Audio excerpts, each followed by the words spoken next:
Hello everyone, welcome to this channel knowledge center RKJ. दोस्तों, Bihar board matric परीक्षा 2022 का आज फर्स्ट सिटिंग का हिंदी का एग्जाम हो चुका है और आज पूछे गए सभी 100 ऑब्जेक्टिव को सही उत्तर के साथ देखने वाले हैं।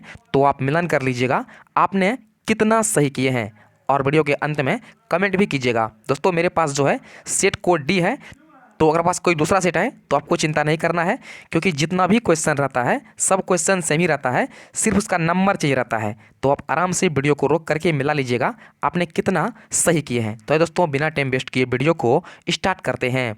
तो पहला प्रश्न आपसे पूछा गया है, जो पर के अधीन है के लिए एक शब्द है, तो इनके लिए एक शब्द है पराधीन। ऑप्शन नंबर बी इसका सही उत्तर है। तो अगला प्रश्न है, कुआं खोदना मुहावरे का अर्थ है, तो कुआं खोदना मुहावरे का अर्थ है हानि पहुंचाने का यत्न करना। ऑप्शन नंबर सी इसका सही उत्तर है। तो अगला प्रश्न आपसे पूछा गया है, छ का उच्चारण स्थान क्या है, तो ये होता है तालु। ऑप्शन बी हमारे तालु, तो आपका बिल्कुल सही उत्तर है। तो अगला आपसे पूछा गया है, महोजस्वी का संधि विच्छेद है, तो इसका होता है महाजोड़ ओजस्वी। ऑप्शन नंबर ए इसका जो है सही उत्तर है। तो अगला प्रश्न है, निम्न में से शुद्ध शब्द कौन है, तो शुद्ध शब्द है गुप्त। ऑप्शन नंबर बी जो है सही लिखा गया है। वैसे तत्व भी लग रहा है तो आप लोग नीचे कमेंट कीजिएगा आप लोग इसका क्या मारे हैं। तो अगला प्रश्न है, गिरोह शब्द कौन संज्ञा है, तो यह है समूहवाचक संज्ञा। ऑप्शन नंबर सी इसका जो है सही उत्तर है समूहवाचक। तो अगला प्रश्न है, नारी शब्द है, तो नारी है स्त्रीलिंग काफी जी था। ऑप्शन नंबर ए इसका जो है सही उत्तर है। तो अगला प्रश्न है, घर से लौटता हुआ लड़का किस कारक का उदाहरण है, तो घर से लौटता हुआ यह है संबंध कारक का। तो ऑप्शन नंबर सी इसका जो है सही उत्तर है। तो अगला प्रश्न है, वह देखता है किस काल का उदाहरण है, तो वह देखता है वर्तमान काल का। ऑप्शन नंबर ए इसका जो है सही उत्तर है। तो अगला प्रश्न है, विमुख शब्द में उपसर्ग है, तो विमुख में जो है वि उपसर्ग है। ऑप्शन नंबर बी मारेंगे तो बिल्कुल सही उत्तर है वि उपसर्ग। तो अगला प्रश्न है, भारतीय संविधान का निर्माता किसे कहा जाता है, तो भारतीय संविधान का निर्माता कहा जाता है भीमराव अंबेडकर को। ऑप्शन नंबर सी इसका जो है बिल्कुल सही उत्तर है। तो अगला प्रश्न है, सेन साहब की पांचों लड़कियां कैसी थी, तो ये थी सुशील। तो ऑप्शन नंबर डी इसका जो है बिल्कुल सही उत्तर है। तो अगला प्रश्न है, यूनान एवं रोम के संपूर्ण साहित्य से कहीं अधिक विशाल है, तो विशाल है संस्कृत भाषा और साहित्य। ऑप्शन नंबर ए इसका जो है बिल्कुल सही उत्तर है। तो अगला प्रश्न है, नाखूनों का बढ़ना किसका परिणाम है, तो इसका परिणाम है मनुष्य की अंध सहजात वृत्ति का। ऑप्शन नंबर बी इसका जो है बिल्कुल सही उत्तर है। तो अगला प्रश्न है, हिंदी एवं इसकी विविध बोलियां किस लिपि में लिखी जाती है, तो ये लिखी जाती है देवनागरी लिपि में। ऑप्शन नंबर सी जो है देवनागरी बिल्कुल सही उत्तर है। तो अगला प्रश्न है, मित्र मिलन शीर्षक कहानी संग्रह किसकी रचना है, तो यह रचना है अमरकांत की। ऑप्शन नंबर डी इसका जो है बिल्कुल सही उत्तर है। दोस्तों, संस्कृत का वीवीआई ऑब्जेक्टिव के लिए जो है चैनल को सब्सक्राइब जरूर कीजिएगा। अब आपको जो है संस्कृत का सम में वीवीआई ऑब्जेक्टिव मिलने वाला है, तो वीडियो को लाइक करके चैनल को सब्सक्राइब जरूर कर लीजिए। तो बच्चों, पढ़ाई में डॉट्स आते हैं, सॉल्व नहीं हो पा रहे हैं, तो घबराओ मत, इसका सॉल्यूशन है डॉट नेट ऐप। जिस भी सवाल में आपको डॉट है उसकी फ़ोटो खींचो, क्रॉप करो और 5 सेकंड के अंदर अंदर आपको उसका वीडियो सॉल्यूशन मिल जाएगा, वो भी बिल्कुल फ्री में। यानी अब आप पूछिए अपने अनलिमिटेड सवाल कहीं भी कभी भी। अब चाहे आपका सवाल क्लास 6 से 12वीं IIT JEE या नीट का हो, या फिर CBSE यूपी बिहार राजस्थान या अन्य स्टेट बोर्ड्स का हो, कोई भी सब्जेक्ट हो, physics chemistry math biology science, आपके सभी सवालों के जवाब आपको मिलेंगे सिर्फ डॉट नेट ऐप पर। साथ ही डॉट नेट पर चल रही है क्लास 9वीं से 12वीं IIT JEE और नीट के बच्चों के लिए ऑनलाइन क्लासेज, जिसका हिस्सा बन के देश के सभी राज्यों के बच्चे लेकर आए रैंक 1। तो आज ही डॉट नेट ऐप इंस्टॉल करो, अपने सभी डॉट भगाओ और टॉप 1 रैंक ले आओ। तो अगला प्रश्न है, लेखक की पत्नी के रिश्तेदार किस दिन आए थे, तो इसका उत्तर आपको नीचे कमेंट करना है। आपसे बुक से पूछा गया है, तो इसका उत्तर आप लोग को नीचे कमेंट करना है। अगर नहीं होगा तो मैं आपको कमेंट में बता दूंगा। तो नेक्स्ट आपको दिया गया है, लेखक रामविलास शर्मा कब से कब तक जो है भारतीय प्रगतिशील लेखक संघ के महामंत्री रहे, तो ये रहे थे 1949 से 1953 तक। ऑप्शन नंबर बी इसका जो है बिल्कुल सही उत्तर है। तो नेक्स्ट आपको दिया गया 19 नंबर में, द्वंद्वात्मक भौतिकवाद मनुष्य की चेतना को आर्थिक संबंधों के से प्रभावित मानते हुए उसकी सापेक्ष स्वाधीनता स्वीकार करता है। यह पंक्ति किस कविता पाठ की है, तो यह पंक्ति लिया गया है शिक्षा और संस्कृति से। तो ऑप्शन नंबर ए इसका जो है सही उत्तर है। तो अगला प्रश्न है, नेपाल में बिरजू महाराज के एक रिश्तेदार थे जिसका नाम था, तो इसका नाम था हरिहर लाल। ऑप्शन नंबर सी इसका जो है सही उत्तर है। तो अगला प्रश्न है, ईश्वर पेटलिकर कहाँ के लोकप्रिय कथाकार हैं, तो ईश्वर पेटलिकर जो है ये लोकप्रिय कथाकार हैं गुजरात के। तो ऑप्शन नंबर सी इसके हमारे होंगे तो आपका बिल्कुल सही उत्तर है। तो अगला प्रश्न है धरती कब तक घूमेगी कैसी कहानी है। तो यह एक आंचलिक कहानी है। ऑप्शन नंबर सी इसका जो है सही उत्तर है। तो अगला प्रश्न है अगले दिन सीता ने क्या किया तो वो घर छोड़ दी थी। तो ऑप्शन नंबर ए मारे होंगे तो आपका बिल्कुल सही उत्तर है। तो अगला प्रश्न है पामपति बेहोश क्यों पड़ी थी। तो यह बेहोश पड़ी थी तेज बुखार के कारण। तो ऑप्शन नंबर सी इसका जो है सही उत्तर है। तो अगला प्रश्न है मंगू कब से पागल है। तो मंगू पागल था जन्म से। ऑप्शन नंबर डी मारे होंगे तो आपका बिल्कुल सही उत्तर है। तो अगला प्रश्न है पागलों के अस्पतालों में उपद्रवी मरीजों को कैसे रखा जाता था। तो रखा जाता था कमरों में बांधकर। ऑप्शन नंबर सी जो है बिल्कुल सही उत्तर है। तो अगला प्रश्न है मंगू को अस्पताल में भर्ती कराने के लिए माँ के पुत्र ने जो है किसका ऑर्डर प्राप्त किया था। तो ये प्राप्त किया था डॉक्टर से। तो ऑप्शन नंबर ए इसका जो है सही उत्तर है। तो अगला प्रश्न है लक्ष्मी अपनी दोनों लड़कियों को जो है छोटे बेटे को सुलझाकर कहाँ गई थी। तो गई थी खलिहान में। ऑप्शन नंबर ए इसका जो है सही उत्तर है। तो अगला प्रश्न है अरे अपनी अमीरी दिखाने के लिए रसमलाई भेजी है यह किसने लिखा है या किसने कहा है। तो ये कहा है नारायण की पत्नी भंवरी ने। तो ऑप्शन नंबर ए इसका जो है सही उत्तर है। तो अगला प्रश्न है वल्ली अमाल से जो है कहाँ के डॉक्टर ने पामपति को लेकर मदुरै जाने को कहा था। तो ये कहा था शहर के डॉक्टर ने। तो ऑप्शन नंबर ए इसका जो है बिल्कुल सही उत्तर है। तो अगला प्रश्न है सच्चिदानंद हीरानंद वात्स्यायन आज्ञा के पिता का नाम क्या था। तो इसके पिता का नाम था doctor Hiranand Shastri. Option number B इसका जो है बिल्कुल सही उत्तर है। तो अगला प्रश्न है धूप बरसी पर अंतरिक्ष से नहीं फटी ये मिट्टी से। तो ऑप्शन नंबर सी जो है बिल्कुल सही उत्तर है मिट्टी से। तो अगला प्रश्न है चक्रव्यूह किन की रचना है। चक्रव्यूह जो है यह किन की रचना है। तो चक्रव्यूह रचना है कुमार नारायण की। ऑप्शन नंबर डी इसका जो है सही उत्तर है। तो अगला प्रश्न है कवित्री अनामिका के पिता का नाम था। तो इनके पिता का नाम था श्यामानंद किशोर। ऑप्शन नंबर सी इसका जो है बिल्कुल सही उत्तर है। तो अगला प्रश्न है घड़े सा लुढ़कता हुआ घौ जो है किस पर आकर थमक जाता है। तो ये थमक जाता है डॉ पर। तो ऑप्शन नंबर डी इसका सही उत्तर है। तो अगला प्रश्न है लौटकर आऊँगा फिर शीर्षक कविता किसकी रचना है। तो यह रचना है जीवानंद दास की। ऑप्शन नंबर ए इसका सही उत्तर है। तो अगला प्रश्न है रेनर मारिया रिल्के की काव्य शैली है। तो इसका काव्य शैली है गीतात्मक। ऑप्शन नंबर बी इसका जो है सही उत्तर है। तो अगला प्रश्न है कवि रेनर मारिया रिल्के किनके चरणों में छाले पड़ जाने की बात करते हैं। तो ये बात करते हैं प्रभु के। तो ऑप्शन नंबर सी इसका जो है बिल्कुल सही उत्तर है। तो अगला प्रश्न है मेरे बिना तुम प्रभु शीर्षक कविता किस हिंदी कवि द्वारा भाषांतरित किया गया है। तो ये किया गया है जीवानंद दास द्वारा। ऑप्शन नंबर बी इसका जो है सही उत्तर है। तो अगला प्रश्न है सर्दियों की ठंडी बुझी राग सुबह उठी मिट्टी सोने का ताज बन इठलाती है किस कविता की पंक्ति है। तो ये पंक्ति है जनतंत्र का जन्म का। तो ऑप्शन नंबर ए इसका जो है सही उत्तर है। तो अगला प्रश्न है विल्नव और अभिनयो के बीच कौन सी नदी है। तो यह है रोन नदी। ऑप्शन नंबर ए इसका जो है सही उत्तर है। तो अगला प्रश्न है विनोद कुमार शुक्ल का जन्म कब हुआ था। तो विनोद कुमार शुक्ल का जन्म हुआ था 1 जनवरी 1937 को। ऑप्शन नंबर बी इसका सही उत्तर है। दोस्तों आगे बढ़ने से पहले वीडियो को लाइक नहीं किए हैं तो वीडियो को एक लाइक करके चैनल को सब्सक्राइब जरूर कर ले। तो अगला प्रश्न है मछली छीनने की कोशिश कौन कर रहा था।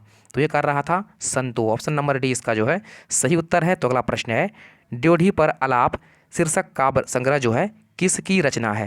तो ये रचना है यतीन्द्र मिश्र का। ऑप्शन नंबर डी इसका जो है बिल्कुल सही उत्तर है यतीन्द्र मिश्र। तो अगला प्रश्न है अरब देश में फूंक कर बढ़ाए जाते वाले वाद्य यंत्र जो है जिसमें नाड़ी होती है क्या कहा जाता है। तो उसे कहा जाता है राग। ऑप्शन नंबर सी जो है राग बिल्कुल सही उत्तर है। तो अगला प्रश्न है गांधी जी की स्मृति में पूरा राष्ट्र किस तारीख को उनकी जयंती मनाता है। तो ये मनाता है 2 अक्टूबर को। ऑप्शन नंबर बी इसका जो है सही उत्तर है। तो अगला प्रश्न है मेरा ख्याल है कि अगर आप व्यक्तिगत चरित्र निर्माण में जो है हम सफल हो जाएंगे तो समाज अपना काम अपने आप जो है संभाल लेगा। यह किसका विचार है। तो ये विचार है गांधी जी का। तो ऑप्शन नंबर सी इसका जो है बिल्कुल सही उत्तर है। तो अगला प्रश्न है काशी में मरण माना जाता है। तो माना जाता है मंगल यानी शुभ। तो ऑप्शन नंबर डी इसका जो है सही उत्तर है। तो अगला प्रश्न है नाभिक शब्द का संधि विच्छेद है। तो इसका है 9 जोड़ 1। ऑप्शन नंबर ए इसका जो है सही उत्तर है। तो अगला प्रश्न है निम्न में से शुद्ध शब्द कौन है। तो शुद्ध शब्द है सौहार्द सौहार्द। ऑप्शन नंबर सी जो है सही उत्तर है। तो नेक्स्ट क्वेश्चन है निम्न चिन्हों में कौन योजक चिन्ह है। तो योजक चिन्ह है ऑप्शन नंबर सी। ये जो लिखा गया है ये योजक चिन्ह है। तो ऑप्शन नंबर सी मारे हैं तो आपका बिल्कुल सही उत्तर है। तो अगला प्रश्न है अक्टूबर शब्द में कौन सी संज्ञा है? तो इनमें है जातिवाचक संज्ञा। ऑप्शन नंबर ए इसका जो है सही उत्तर है। तो अगला प्रश्न है सुख शब्द कौन सा लिंग है? तो सुख शब्द में जो है पुल्लिंग है। ऑप्शन नंबर बी इसका जो है सही उत्तर है। तो अगला प्रश्न है लोगों ने चोर को मारा किस कारक का उदाहरण है? तो लोगों ने, कर्ता ने, कर्म को, तो यह है कर्ता कारक। ऑप्शन नंबर ए इसका जो है सही उत्तर है। तो अगला प्रश्न है भिक्षा शब्द है, तो भिक्षा शब्द है तत्सम। ऑप्शन नंबर ए इसका जो है सही उत्तर है। तो अगला प्रश्न है बाघ शब्द का स्त्रीलिंग रूप है, तो बाघ का होता है बाघीन। ऑप्शन नंबर बी इसका जो है सही उत्तर है। तो अगला प्रश्न है उदय शब्द का विशेषण है, तो उदय का होता है उदित। ऑप्शन नंबर डी इसका जो है सही उत्तर है। तो अगला प्रश्न है पानी शब्द जो है कौन सी संज्ञा है? तो यह है द्रववाचक संज्ञा। ऑप्शन नंबर बी इसका जो है सही उत्तर है। तो अगला प्रश्न है पीताम्बर शब्द का संधि विच्छेद होगा, तो पीताम्बर का संधि विच्छेद है पीत जोड़ अंबर। ऑप्शन नंबर सी इसका जो है सही उत्तर है। तो अगला प्रश्न है संयोग शब्द का विलोम है, तो इसका विलोम हो जाएगा वियोग। ऑप्शन नंबर डी इसका जो है बिल्कुल सही उत्तर है। तो अगला प्रश्न है छत से उतरी हुई लता किस कारक का जो है उदाहरण है? तो छत से ही है अपादान कारक का। ऑप्शन नंबर ए इसका जो है सही उत्तर है। तो अगला प्रश्न है श्रीनिवास जी का जन्म कहाँ हुआ था? तो इनका जन्म हुआ था कोलार कर्नाटक में। ऑप्शन नंबर बी इसका जो है बिल्कुल सही उत्तर है, कोलार कर्नाटक। तो अगला प्रश्न है लड़का अगर कुछ उद्यम करता है तो उसे मना करने का हक मुझे नहीं, यह किसने कहा था? तो ये कहा था नजम्मा ने। ऑप्शन नंबर सी इसका जो है सही उत्तर है। तो अगला प्रश्न है तुरी के फूल की तरह जो है खिल खिल कर हंसते हुए लोग सहस्त्र मुरझा गए, यह पंक्ति किस कहानी की है?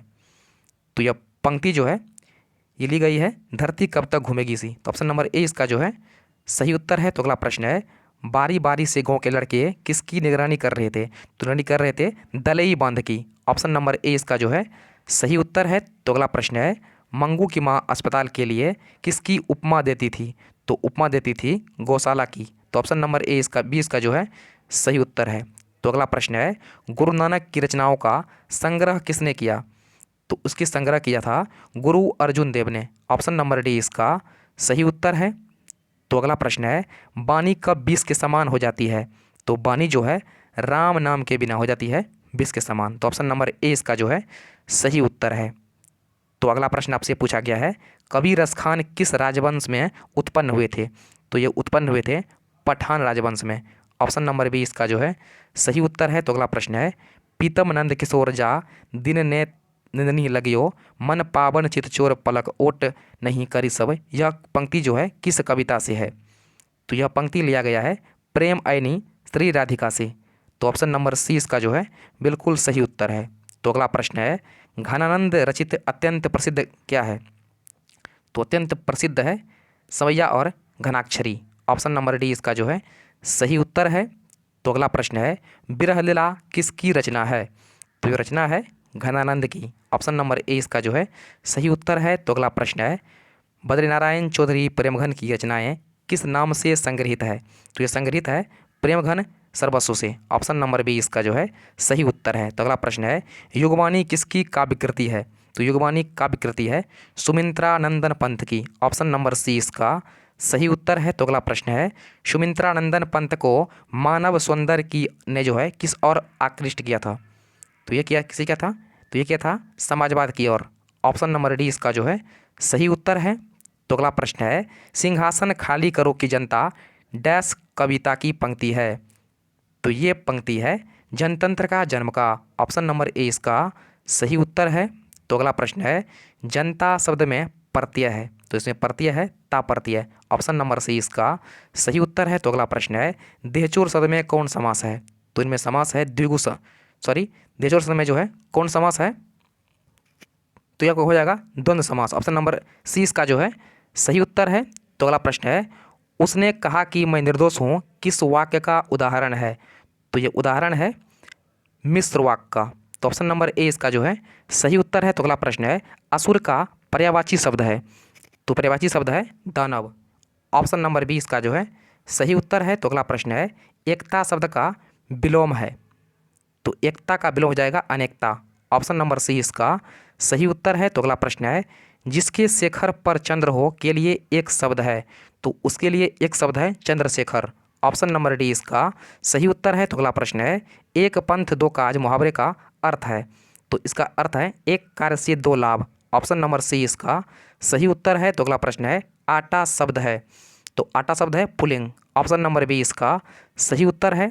तो अगला प्रश्न है, पंख शब्द है। तो पंख शब्द है तत्सम। ऑप्शन नंबर ए इसका जो है सही उत्तर है। तो अगला प्रश्न है, चौराहा शब्द कौन समास है। तो चौराहा में है द्विगु समास की संख्यावाची है। तो ऑप्शन नंबर सी जो है बिल्कुल सही उत्तर है।